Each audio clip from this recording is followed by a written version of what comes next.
Hello, I'd like to talk about embouchure today, and this is actually one of my favorite things to talk about, not because it's easy or simple, but because I think it makes the biggest difference of just about anything we do.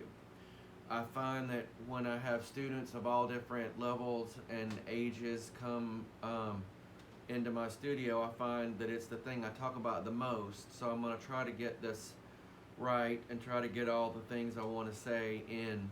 But right off the bat, we're going to cut to the chase and we're going to talk about the flat chin because that's the most important, I think, part of the embouchure, and I think that might be the most unnatural part, meaning people have to work on it the most. And I just want to talk about a few ways to try to get your chin flat. So,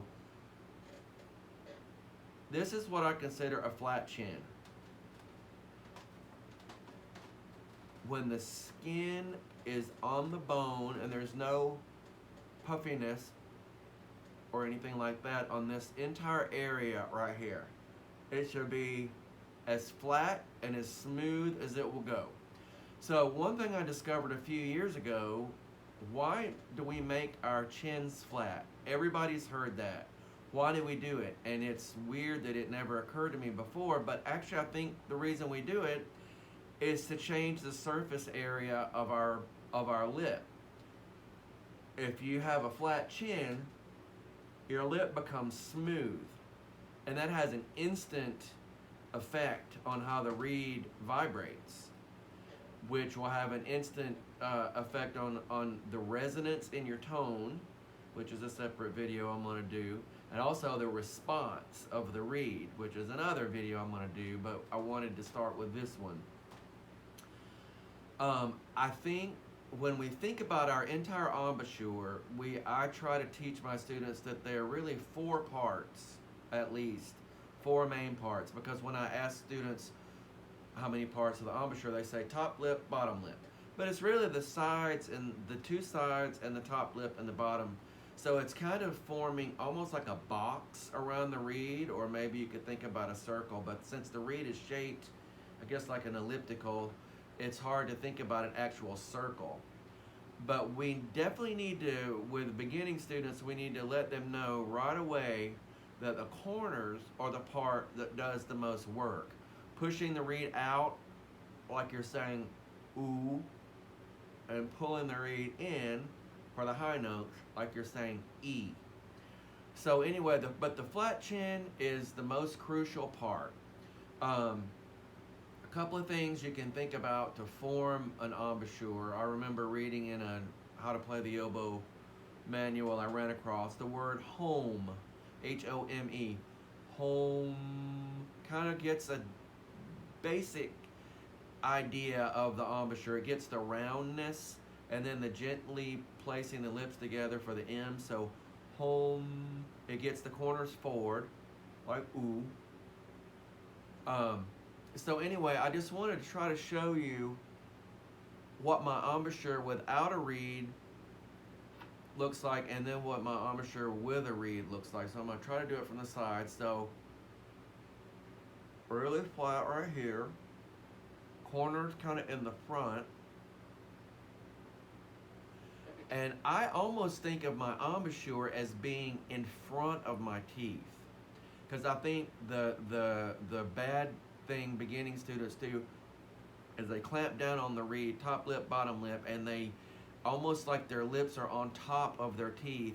But for a good embouchure, we want it's almost like a pucker. If you think about a fish, maybe.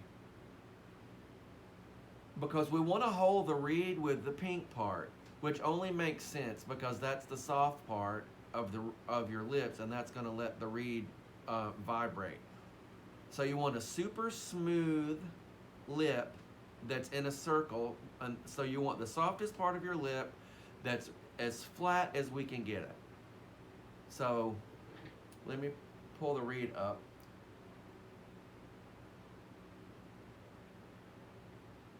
So I feel like the work happens right here. I really do, and I feel like the top lip and bottom lip is almost like a coloring device. I might Another video I'm going to do is the top lip, bottom lip, because we orient toward one or the other depending on what part of the range that we're in. But we don't want to use our lips as holding too tightly. Okay, so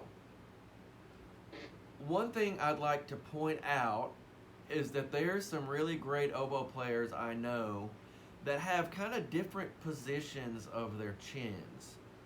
I consider this the only way to go.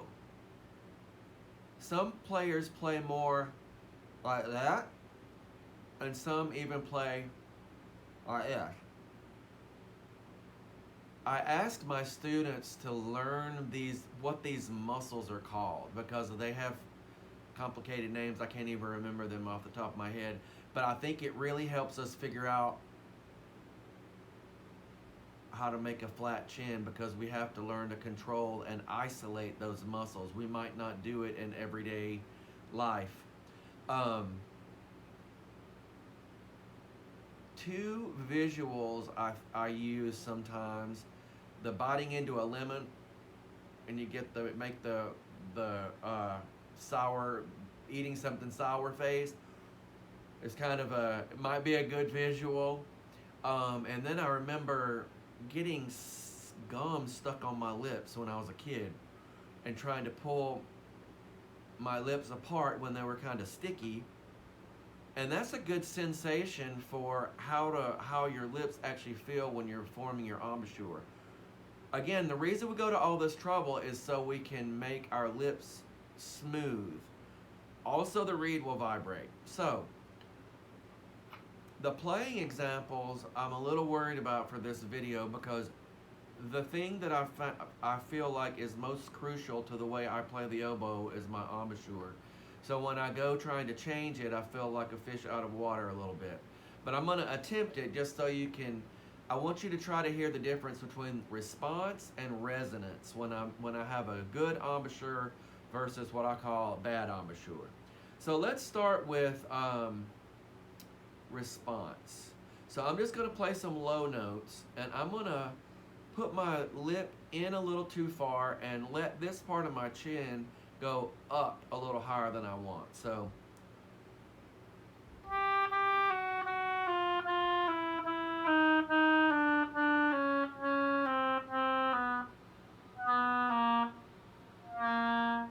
to me, that's a really scary way to play. It sounds sharp, it sounds thin, and I have no idea if the notes are going to speak or not.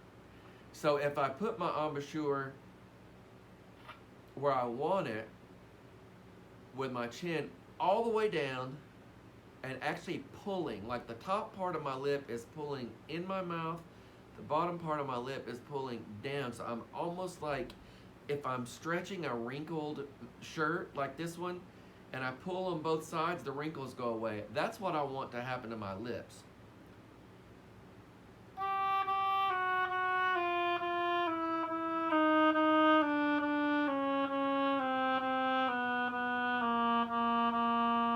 It instantly changes the way the reed responds. So the other thing is resonance. If I play with my chin pushed up a little bit,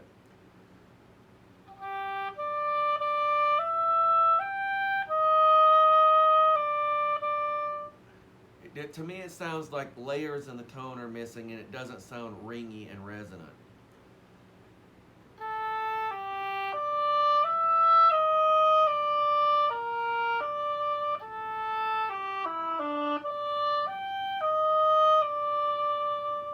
If you'll excuse the fans, but I think the tone actually has more ring in it when I have the flat chin. So anyway, that's the main things. I'm glancing at my list one more time. I think that's everything I wanted to talk about concerning embouchure. It's much easier in person where you can experiment, and it has to do with in order to have a good embouchure, you have to have a good air support, and you have to know how to focus your air, and those are all separate videos. So we have lots of things working hand in hand on the oboe, but embouchure is the beginning. So have fun. Thank you.